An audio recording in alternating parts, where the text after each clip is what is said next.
A major blast of cold air is going to drop into the US soon as moisture surges north. The clash of warmth and cold will create a major storm system, maybe even two, with snow across the north and heavy rain and possible severe weather in the south. We have a very interesting forecast to review, so let's dive into it.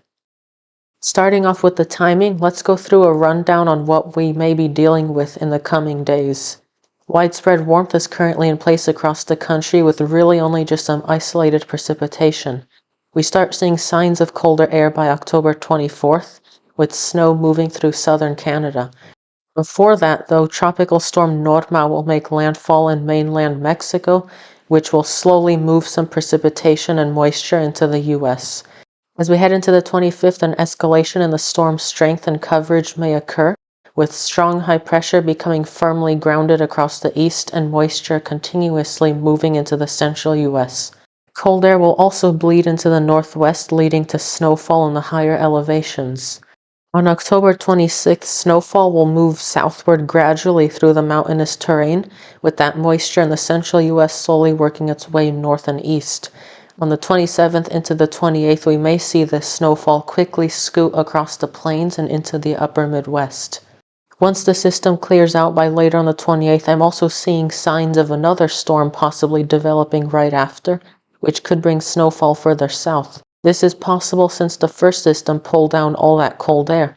With an abundance of cold air in place, moisture that surges into the plains could meet up with it, in turn potentially causing another significant winter weather event.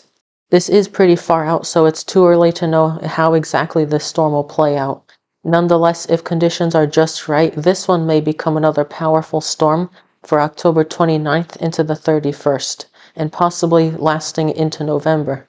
So that's what we could be looking at for the rest of the month. This guidance is helpful to see the overall trends, but we shouldn't focus on details yet, especially on that second storm.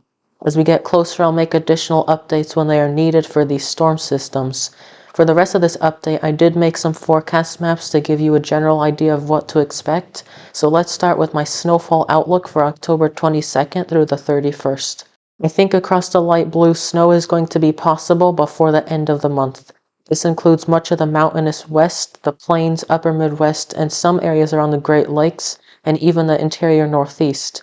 The next shade of blue is where snowfall, even accumulating snowfall, is likely, and this is because of that very cold air mass coming in. You will also notice a black line in the interior Northeast and parts of the western US. That basically means that snow is possible or likely, but mainly in the mountains. Everyone else within the blue shades that isn't within the black line may see snowfall at any elevation. Severe weather is also possible before we close out the month of October. We think that severe storms are most probable across the red shade from the southern plains up into the Great Lakes. I'm not really seeing a strong signal for a major severe weather outbreak at least yet, but if severe weather was to occur, I would be watching places like Texas, Oklahoma, Missouri, Wisconsin, Minnesota, and other areas. Next up, we also have to talk about temperatures. The Climate Prediction Center's 6 to 10 day outlook covers the time period of October 27th through the 31st. Just look at how much these below normal temperatures look to overtake the country. We see those warmer than normal temperatures sticking to the southwest US, especially California, as well as much of the east with a focus over the southeast.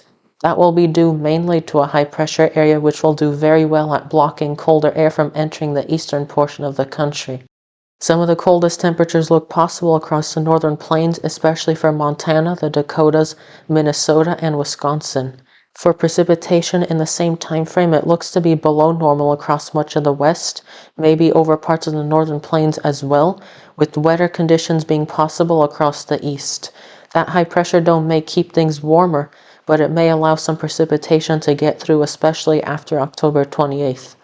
The wettest conditions are expected over the southern plains and mid-south, with southern Texas seeing much wetter than normal conditions. That will conclude today's forecast. I'll be releasing updates on these specific storm systems as we get closer, which will include much more detail on what to expect as far as snowfall totals and severe weather. Thanks for watching, and I'll see you on the next forecast.